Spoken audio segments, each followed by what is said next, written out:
In the West, people use forks, knives, and spoons to eat. In the East, though, chopsticks are the preferred eating utensil. Chopsticks, known as 筷子 in Mandarin, are pairs of equal-length sticks that have been used for over 3,000 years. Chopsticks can be made of different materials such as wood, bamboo, metal, ivory, ceramics, and even plastic. While chopsticks appear to be a fairly simple device, they require quite a bit of practice and skill to master. Today, we will outline the steps to properly hold and use the chopsticks. Step 1. Select your dominant hand, which can be 你的左手或右手.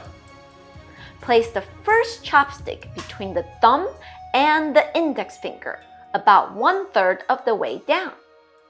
Rest the chopstick lightly on your ring finger. This is your bottom chopstick. Step 2.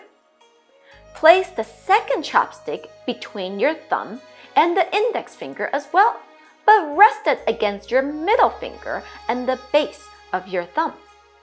You can let it touch the top of the bottom chopstick. Step 3. Use your thumb, index, and middle fingers to grasp the upper chopstick a bit more tightly. This upper chopstick is also known as your moving chopstick.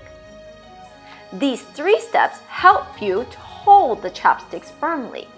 The next 2 steps show you how to use the chopsticks to pick up food using a gentle pinch and lift motion.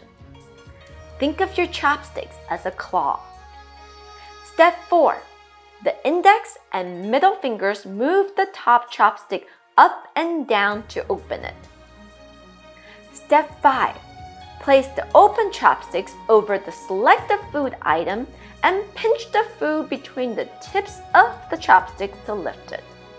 Move the top chopstick to close the gap, and voila! You've successfully picked up food with your chopstick. An important tip to remember: the bottom chopstick pretty much stay put all the time, so that only the upper chopstick is moving to open and close the chopstick. Happy eating with chopsticks!